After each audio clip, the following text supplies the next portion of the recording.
1, 2, 3, 4. The Brutally Delicious Podcast. The Brutally Delicious Podcast. The Brutally Delicious Podcast. The Brutally Delicious Podcast. What's up, everybody? This is Dark Macek with Brutally Delicious, coming at you with a review of Walk in Darkness's new album, Leaves Rolling in Time. Disclaimer, I currently have COVID, so sorry if I don't sound like myself. Here's a band I have never heard of before. I did take a peek at the metal archives before I started to get a glimpse at their genre. It described them as gothic/symphonic metal. And, well, that's a pretty good description. I don't know a ton of bands to start comparing them to. It's certainly less bombastic than most bands I would describe as symphonic. They're not a Rhapsody or a Nightwish. The first term that came to me was kind of like film soundtrack metal. And let me back up for a second, because Rhapsody is often called like film score metal, but in a very different way. I've often viewed Rhapsody as the soundtrack to battles in Lord of the Rings, or if you're playing Dungeons and Dragons or something. This sounds more like the soundtrack to goths putting on a production of Hamlet. This lead singer could definitely play Ophelia. It's definitely atmospheric. Not like Winter Sun, just kind of like its own deal. Listen to it and let me know what term I should use. Let's get into some songs. The title track. I thought this was very beautifully understated in a way. There's a very good drum sound and lots of room for the vocals.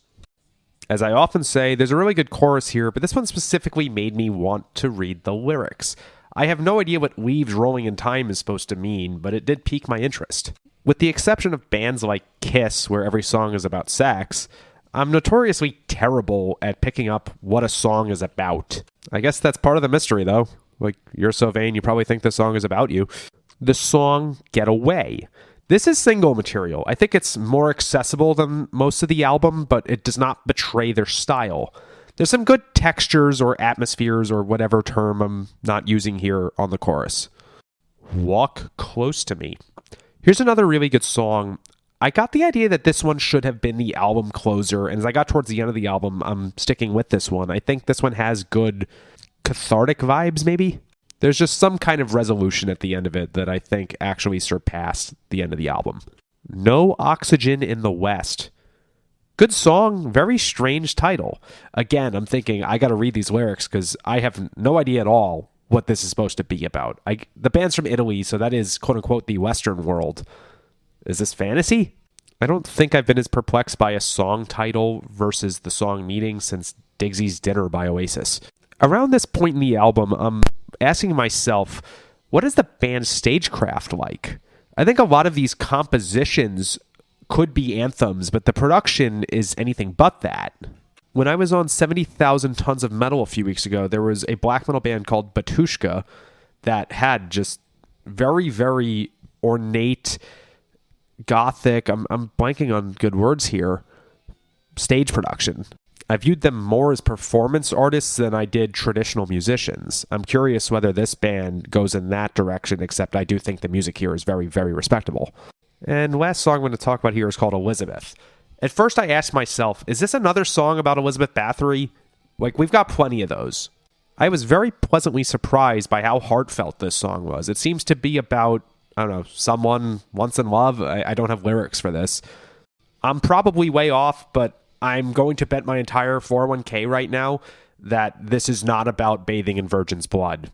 So this is definitely a different style than most other bands with a symphonic label, but I think it's always important to consider how the boundaries of music can be pushed.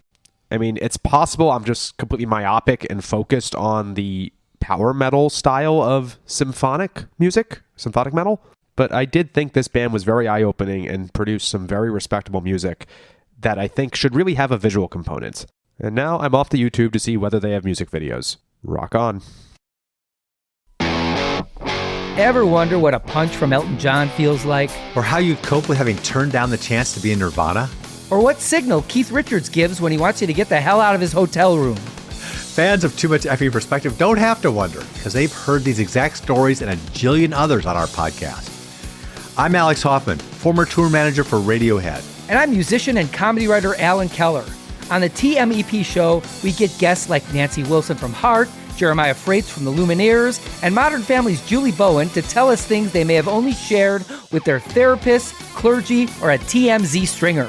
So join us on Too Much Effing Perspective. That's EFFING Perspective. The only podcast you crank up to 11.